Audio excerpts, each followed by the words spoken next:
오늘 하나님의 말씀은 신약성경 로마서 16장 25절에서 27절까지 말씀입니다. 로마서 16장 25절에서 27절 말씀을 우리 함께 천천히 합독합니다.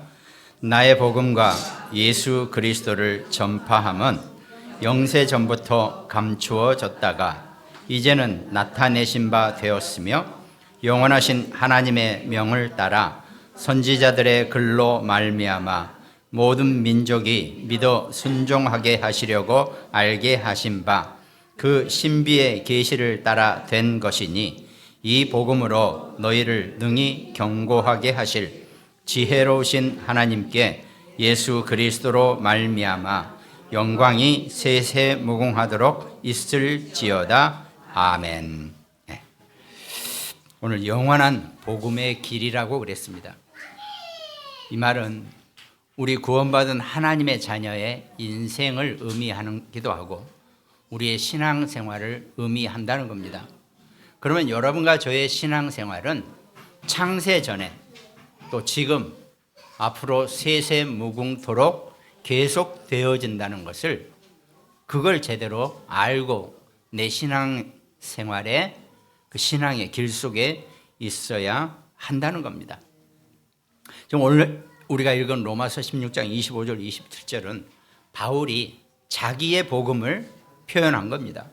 지금 25절 앞에 나의 복음이라고 그랬잖아요. 나의 복음. 여러분과 저도 우리가 전부 다 각자 나의 복음이에요. 이게 바울의 복음도 있지만은 우리 이 글을 읽는 여러분과 저 우리 모든 하나님의 성도들은 전부 다 나의 복음, 내 것입니다.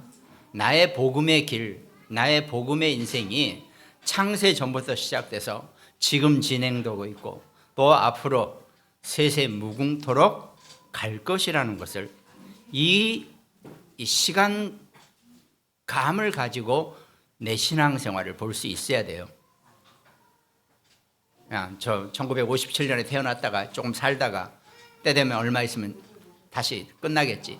이 정도의 수준으로 내 신앙을 바라보고 내 복음의 길을 본다면은 답이 없을 것입니다. 근데 내가 정말로 창세 전부터 지금 또 영원 무궁까지 나의 이 신앙의 길이 계속 되어 왔고 앞으로 계속 되어진다라고 생각하신다면 내가 어떻게 신앙생활을 해야 할 것인지, 내가 어떻게 하나님의 말씀을 하나 받아도 제대로 온전하게 볼 것인지 이게 보여진다는 겁니다. 이게 안 보여지니까 늘 어떻게 합니까? 그냥 주어지는 대로, 그냥 생각나는 대로, 되어지는 대로 이렇게 우리가 신앙생활을 하다 가는 게 거의 대부분 기독교인들이 되어버렸다는 겁니다.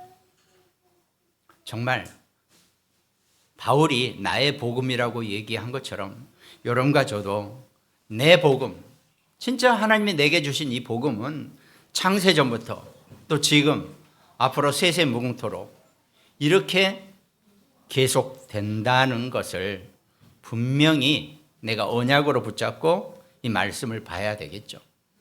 그래야지 뭐가 보여지게 돼 있어요.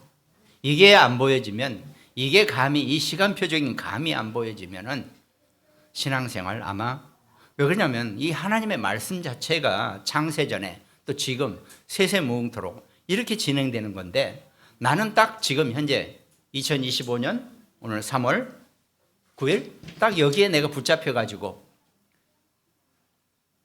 내 주머니 안에 있는 거, 내 호주머니에 있는 거 이것만 가지고 내가 지금 셈을 하고 있으니까 인생 자체가 구원받아 놓고 하나님의 자녀가 되어 놓고 이 땅을 정말 불신자보다 못하게 또 지옥 비슷하게 그렇게 살아가는 기독교인들이 많이 있다는 것입니다.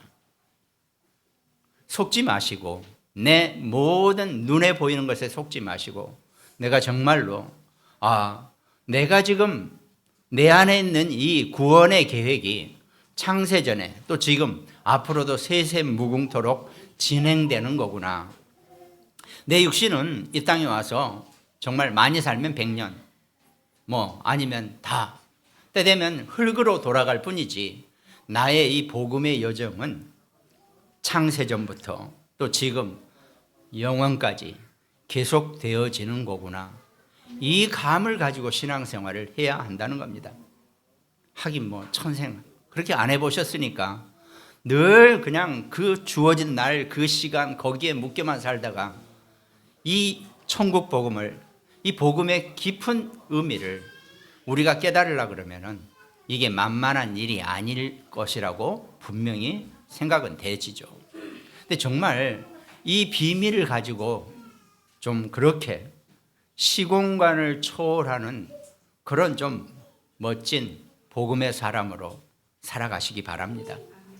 먼저 서론에는 이 영원한 복음의 길에 있어서 문제는 우리가 성경에서 대표적으로 유대인들, 우리가 유대인이라 그러면 뭐 여러 가지 말이 많지만 실제로 우리가 지금 유대인 속에서 봐야 될 것은 복음을 제대로 누리지 못하는 종교인들, 또 율법에 묶여 사는 율법주의자들, 또 뭔가 이상의 세상의 철학이나 이런 데 묶여가지고 거기에 묶여 있는 모든 사람들을 다 통틀어서 얘기한다는 겁니다.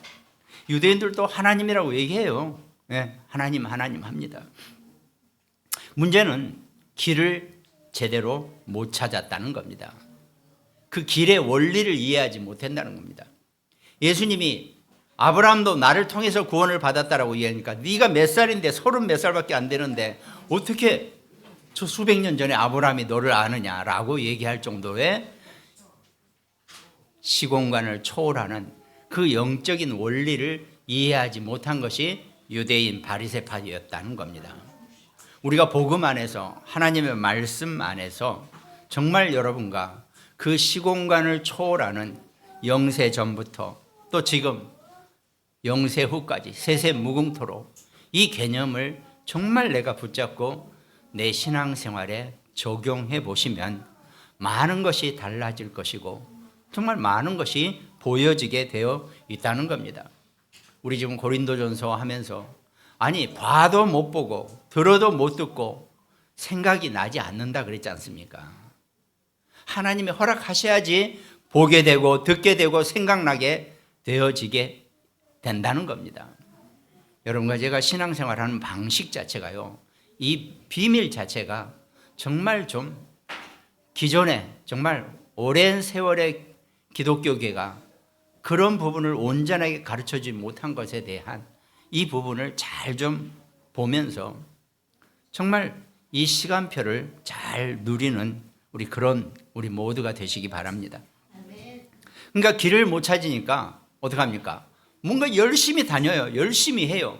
근데 길이 다른데 엉뚱한 길로 가고 있는데 그러니까 결국은 열심히 해놓고 완전히 실패하는 것이 종교, 유대인, 율법주의 뭐 이런 계열의 사람들이라는 겁니다. 불신자도 마찬가지겠죠. 속지 마시고 이 길을 우리 후대에게도 온전하게 알려주고 그 길 안에서 축복을 받기를 주님의 이름으로 축원드리겠습니다.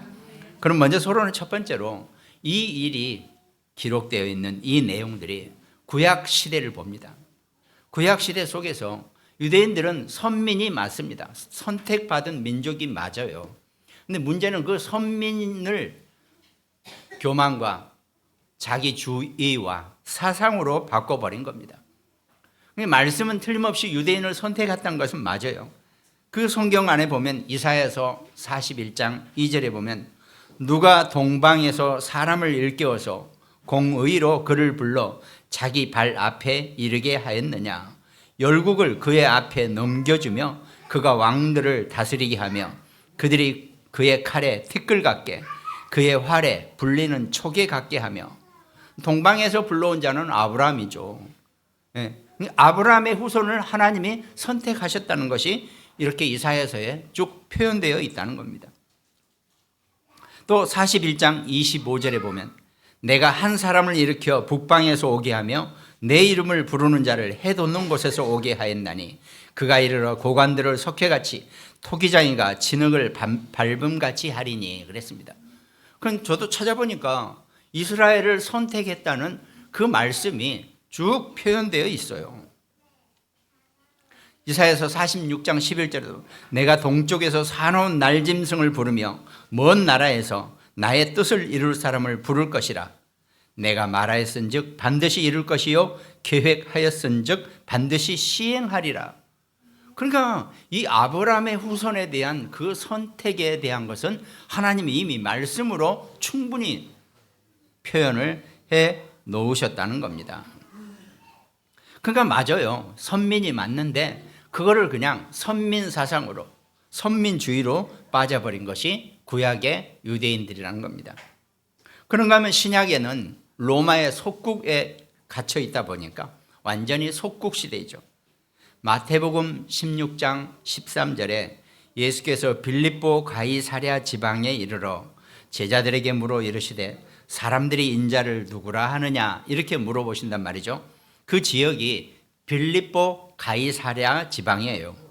원래는 빌립보 지역이었는데 거기다가 가이사랴라는 로마 황제의 이름을 같이 붙여서 도시 이름을 마치 유대인의 빌립 왕과 그 가이사랴 황제의 이름을 붙여서 아주 뻔한 속국을 드러내는 그런 지역으로 이 사람들이 이름을 쓰고 있다는 겁니다.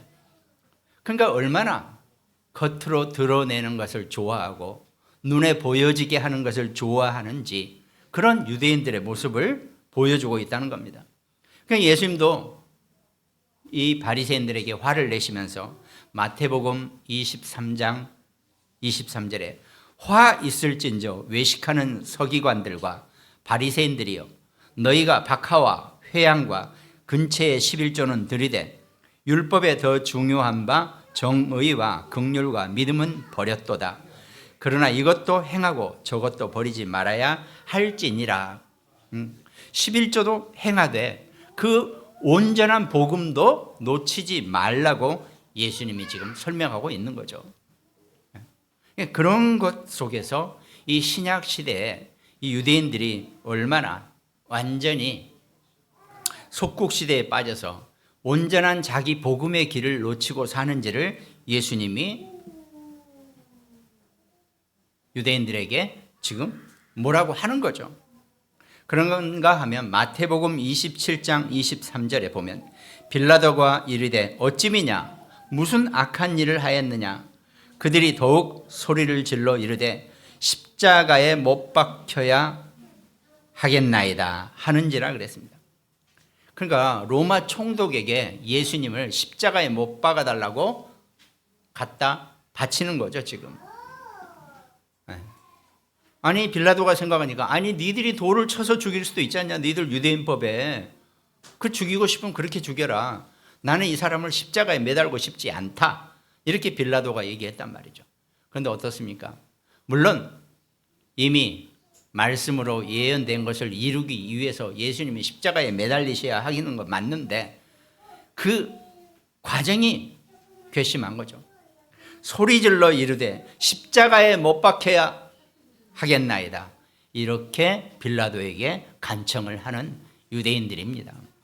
그러니까 온전하게 복음을 알지 못하고 하나님의 뜻과 계획을 볼 수 없는 그런 아둔한 길에 서 있으니까 어떻게 합니까?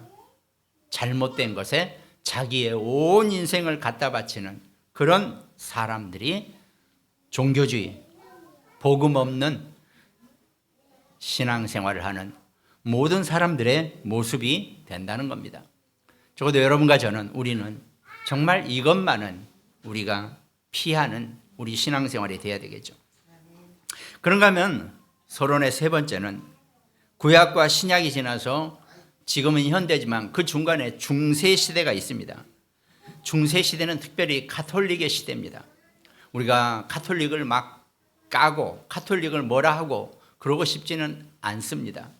그런데 워낙 중세시대는 그 가톨릭으로 인해서 중세 자체를 아예 암흑시대라고 불렀단 말이에요. 역사적으로 보면 중세기를 암흑시기라고 불렀어요. 아니 뭐 때문에 암흑시기라고 불렀습니까? 그때 르네상스도 일어나고 찬란한 문명도 일어나고 그랬는데 뭐 때문에 암흑시대입니까? 물론 그것에 대해서 학자들이 한편으로는 일부러 그 가톨릭의 횡포를 까기 위해서 그런 식으로 표현을 했다. 좀 바꿔줘야 한다. 이런 얘기도 있습니다. 근데 영적으로 보면 완전한 암흑 시기가 맞죠. 예. 겉으로 정치나 경제나 문화적으로 봐서는 그때 일시적인 거고 나머지는 괜찮다 이렇게 표현할 수 있지만은 영적으로 봐서는 이 가톨릭의 교권이 이 중세기를 완전히 어떻게 암흑으로 모든 인생들을 영적으로 아주 흑암 가운데 몰아넣은 그런 시기였다는 겁니다. 가톨릭에 대해서 조금 더 말씀을 드려보면 이 가톨릭이 교권을 잡고 나서 그 고대 그리스 철학이나 헬레니즘 문화를 가지고 교회를 완전히 거기에 이 철학의 교리를 갖다가 이 가톨릭을 만들어 버린 거죠. 유일신보다는 성상과 성물이 갖다 보이는 그런 우상의 다신교로 만들어 버렸다는 겁니다. 그리고 급기야에는 예수님의 생모인 마리아가 예수님께 은혜를 받기 위해서 중재자로 신앙의 대상이 되어버린 겁니다. 그러니까 우리가 예수님한테 기도하는 건 맞다. 그런데 이왕이면 확실하게 응답을 받으려면 그 엄마한테 얘기하면은 엄마가 얘기하면 예수님이 꼼짝없이 들어주실 거 아니냐. 그러니까 우리가 엄마한테 기도하자. 그래서 마리아를 숭배하게 된 거란 말이죠. 뭐 일설에 맞다 틀리다도 있지만 그렇게 진행이 되는 일들입니다. 그러다 보니까 그 교권을 완전히 장악하기 위해서는 교황은 그 전통을 이 초대교회 전통을 그대로 이어받기 위해서 베드로를 일대 교황으로 삼습니다. 베드로가 우리의 교황이다. 바울은 저리 가라. 베드로가 우리의 교황이다. 그래서 그 천국 열쇠를 받은 베드로 때문에 천국 열쇠 모양으로 교황청도 그렇게 지었다 그랬죠. 그리고 교황은 이 천국의 문을 열쇠를 가진 천국의 수문장, 최고의 영적 지도자로 교황을 올려놓게 된다는 겁니다. 그리고 현실적으로 모든 것이나 또 일부에 대한 완전한 하나님께 권능을 위임받은 자로, 그래서 인간의 죄와 벌을 완전히 면제구나, 일부만 면제해주는 이런 면제부의 권력까지 교황이 갖게 된다는 겁니다. 그러다 보니까 어떻게 합니까? 결국은 아니다. 한 단계 높여서 교황은 신적으로 절대 권위의 무오한 자다. 이게 오류가 하나도 없는 최고의 존재가 교황이다. 아니 교황도 내나 어렸을 때 유아기를 보내고 저렇게 꼬물꼬물 다닐 때도 있었고, 그러다가 어느 날 사람이 돼서 커서 공부도 하고 신학교도 가고 어쩌고 저쩌고 하다가 교황이 됐을 거 아닙니까? 근데 그 인간을 하나님 앞에서는 완전히 무흠하고 무결점한 자로 만들어 버린다는 겁니다. 이게 자리가 그렇게 만들어 가는 거죠. 그럼 그 교황하고 쭉 같이 살았던 그 동기들이나 같이 공부했던 그 나머지 사람들은 어떻게 됩니까? 그 교황만 무오한 자가 되게 한다는 겁니다. 그러니까 완전히 그 교황의 표현은 오류가 하나도 있을 수 없다. 절대 권위로 교황을 만들어 버리는 겁니다. 그러니까 그렇게 완전한 권력을, 교권을 지니까 정치, 경제, 문화 모든 것을 가톨릭이 다 쥐게 되어 있는 거예요. 중세시대에. 그러면서 어떻게 만들었냐? 마태복음 3장 2절에 회개하라 천국이 가까웠느니라, 이 말을 바꿔서 고해성사하라 천국이 가까이 왔노라, 이렇게 바꿔버리고 표현을 할 정도로 고해성사나 이런 부분에, 그러니까 이 가톨릭 교단에서 하는 모든 것을 완전히 권력으로 돌돌 뭉치게 만들어 놓은 거라는 겁니다. 그러니까 면죄부 사건도 그렇고, 급기야에 아예 면죄부가 아주 엄청나게 심했을 때 이제 종교개혁이 나오게 되는데, 하여튼 그렇게 하다 보니까 이 교권을 꽉 쥐고 있으려 보니까 이 성경책도 라틴어로 된 것만 딱 해놓고 일체 다른 번역을 못하게 했습니다. 이건 사제만, 신부만 이 책을 쥐고 성도들에게 읽어주는 그런 책이 되어버린 거죠. 이게 일반에 이게 번역이 안 됐었어요. 그때 당시에는 번역을 안 합니다. 라틴어로만 딱 가지고 있고 그 전 번역이 뭐냐면 이제 원본은 아니지만은 히브리어하고 헬라어 요걸로 된 것을 라틴어로 번역해 가지고 딱 그 이상을 번역을 금지시킨 거죠. 이게 금서라고 하죠. 일반인들은 이 성경책을 가지고 있으면 안 돼요. 오직 사제만 가지고 있으면서 사제가 하나님, 신부가 하나님으로부터 직접 이 성경의 말씀을 받는다. 뭐 이런 식으로 이끌어가는 상황이 되어 버렸다는 겁니다. 그러니까 거기에 맞게 온갖 가톨릭 내에 뭐 이 홀리하게 만드는 여러 가지 일들을 만들어서 전통과 관습으로 끌어온 게 오늘날 가톨릭의 모습이 되었다는 겁니다. 물론 이제 많이 바뀌긴 했죠. 근데 중세 시대가 이렇게 되어 버리니까 완전히 구약, 신약, 중세 시대 완전히 암흑이 더 완전한 암흑이 되어 버린 영적으로 완전히 암흑 시대가 되어 버렸다는 겁니다. 뭐 우리가 복음도 중요하지만 이런 일련의 교회사의 흐름도 우리 기독교인들이 좀 대충은 알고 있으라고 제가 설명을 한 거죠. 그리고 나서 이제 가톨릭에 너무 그 교권이 심하고 면죄부 사건까지 일어나게 되지 않습니까? 그러니까 이렇게 무슨 면죄부 500만 원짜리 이거 면죄부를 팔아요. 그럼 네 죄를 다 사해 주는 겁니다. 그럼 어떡합니까? 우스갯소리로 가톨릭의 헌금이 1억을 싣고 가다가 강도가 가서 훔쳐요. 그 1억 중에서 500만 원 꺼내서 저 면죄부 해주세요. 그러면 면죄부 줘요. 그럼 500만 원 주고 주는 1억짜리를 그냥 해 먹은 거죠.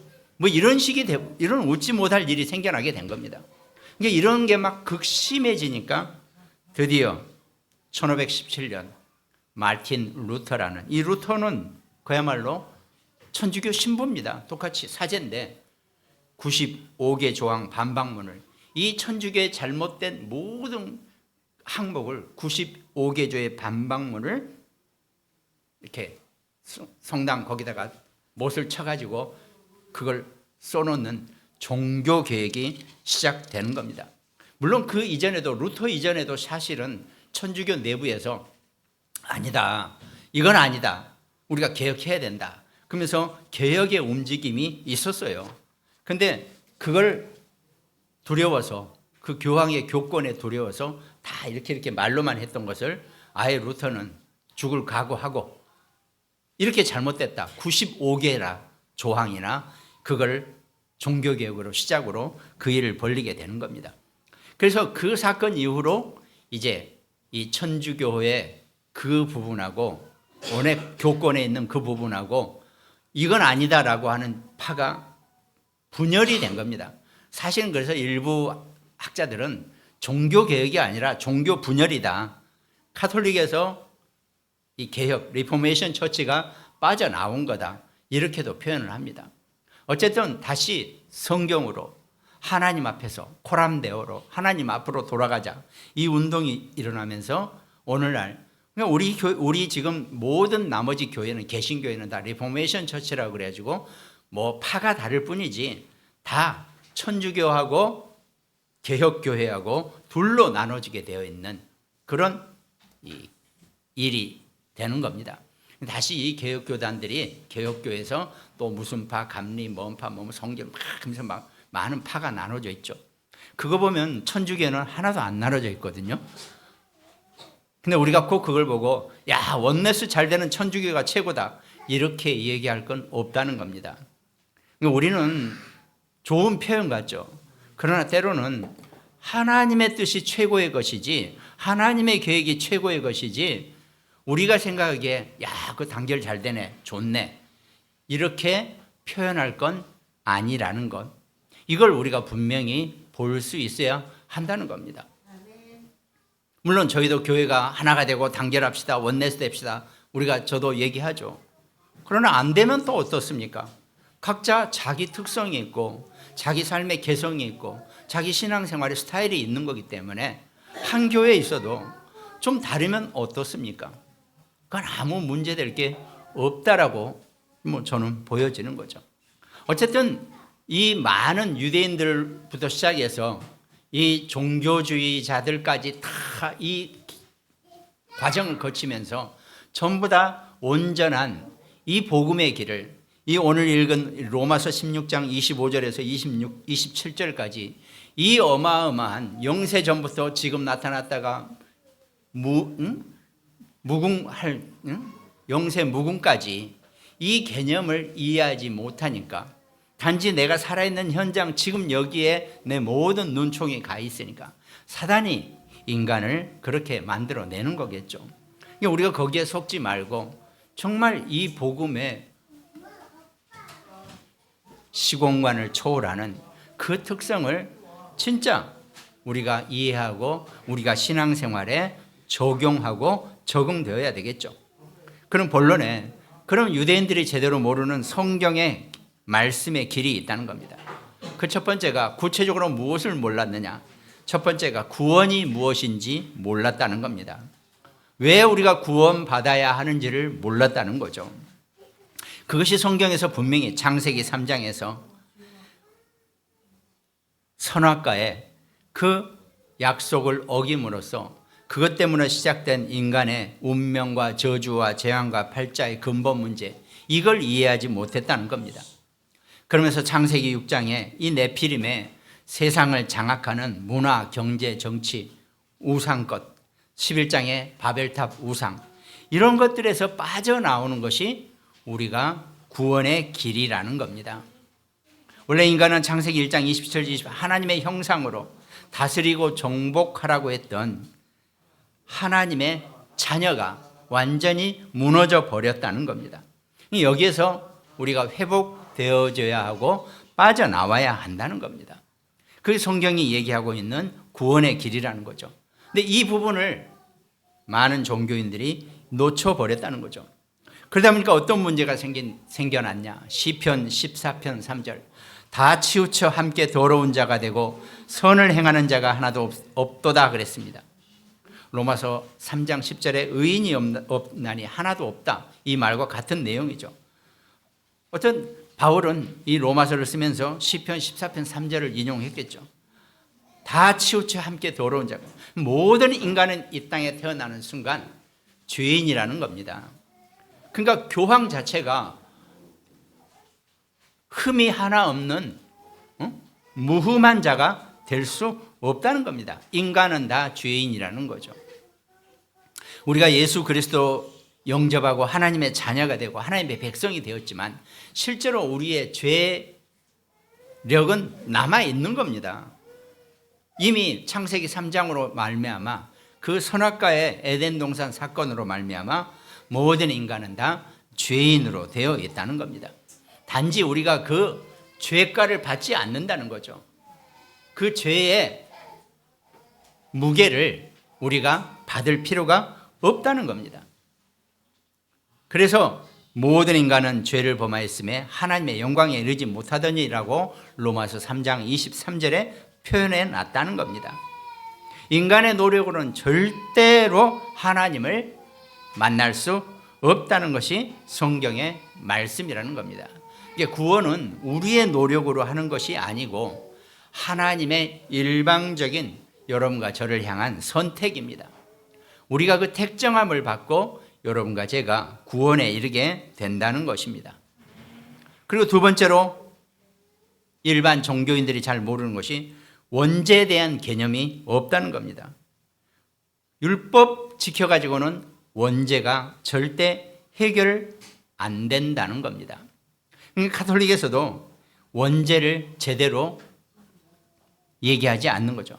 아니, 막 태어난 아이가, 태어난 지 10분도 안 된 아이가 무슨 죄를 졌다고 이 아이까지 죄인이라고 해야 되느냐. 참 괜찮죠. 아주 정말 감동 있는 그런 표현입니다. 맞죠? 아니, 막 태어난 애가, 이 피덩이 있는 애가 무슨 죄를 졌어요? 이 땅에 태어나가지고 아무것도 생각도 안 하고 보지도 안 하고 뭣도 없는데 무슨 죄를 졌을 겁니까, 이 아이가? 그러니까 가톨릭에서는 이 아이들이 가는 데가 따로 있다. 뭐 이렇게 하면서 그런 식으로 표현을 한단 말이죠. 그러나 성경은 모든 인간이 이 땅에 태어나는 순간 하나님을 떠난 죄인으로 이 땅에 태어난다라고 성경은 분명히 말씀하고 있다는 겁니다. 그것이 원죄라는 거죠. 우리가 뭘 잘못해서 남을 해치고 남에게 못된 짓을 해서 그 죄가 아니라 인간이 하나님을 떠난 상태가 죄인의 상태라는 겁니다. 그 하나님을 떠난 문제를 해결하기 위해서는 하나님을 다시 만나면 된다는 겁니다. 하나님을 떠난 그 문제에 대해서 하나님을 다시 만나는 유일한 길은 오직 내가 곧 길이요 진리요 생명이니 나로 말미암지 않고는 아버지께로 올 자가 없다라고 하신 예수 그리스도를 통해서만이 우리의 원죄 문제를 해결받고 하나님을 다시 만날 수 있다는 것입니다. 이 부분을 정확하게 모르는 거죠. 설령 또 기독교인들도 이 부분이 불확실해요. 늘 혼동스러워요. 왔다 갔다. 그러니까 어떤 문제나 사건이 터지면 이 기준에 의해서 그 문제와 사건을 볼 수 있어야 되는데 이 기준이 혼동스러우니까 늘 사건마다 문제마다 일마다 각자 자기의 적당한 인생의 경험 뭐 다 포함해 가지고 신앙생활을 하고 있다는 겁니다. 하나님이 여러분과 제게 이 말씀을 주시고 이 성경의 언약을 우리에게 주셨다면 우리는 이 언약이 우리 삶의 모든 기준이 되어지면 되는 겁니다. 우리가 잘 몰라서 못할 뿐이죠. 근데 기본은 하나입니다. 모든 인간은 다 죄인이고 하나님을 떠났고 인간의 힘으로는 하나님을 만날 수가 없고 그 하나님을 만날 수 있는 유일한 길은 오직 예수 그리스도 한 분밖에 없다는 거. 이게 우리의 기준입니다. 이것만 딱 우리가 기준 삼아서 모든 일과 사건 속에 있으면 일이 편하게 되어 있다는 겁니다. 그러다 보니까 세 번째로 영적 세계의 무한성을 모른다는 거죠. 오늘 우리 말씀처럼 영세전에 감추어졌다가 지금 나타나시고 또 세세 무궁토록 진행된다는 이 영적 세계의 시공간을 초월하는 무한성을 제대로 이해하지 못한다는 겁니다. 그걸 어줍지 않은 인간의 이성이나 내 IQ로 자꾸 그걸 연구하면서 이해해 보려고 해도 절대로 안 되게 되어 있다는 겁니다. 제가 가끔 말씀드린 것처럼 저도 이제는요 이거 외에는 뭐가 정답인지도 모르겠어요. 사람들이 하도 세상이 복잡해 놓으니까. 여러분과 제가, 우리 자녀가, 우리 후대가 정말 이 하나님의 말씀으로 이 정답인 말씀을 가지고 세상을 볼 수 있는 그런 지혜 있는 자가 되기를 주님의 이름으로 축원드리겠습니다. 이 시공간을 초월하신 보좌의 능력이 여러분과 저와 우리에게 함께 있게 해달라고 우리가 그것이 우리의 온전한 기도이고 우리의 올바른 기도가 된다는 겁니다. 나머지 건 전부 다 죄송하지만 사단에게 흑암에게 엮인 세상 사람들의 표현일 뿐입니다. 거기에 우리가 속거나 거기에 우리가 달콤하게 넘어갈 이유가 하나도 없다는 겁니다. 단지 그냥 그렇게 하세요. 인정을 해주고 사는 겁니다. 뭐 어떡합니까 우리가. 바꿀 수는 없어요. 그러나 우리는 이 부분에 있어서 내 기준의 선은 확실하게 서 있는 것, 이게 우리의 신앙생활이라는 겁니다.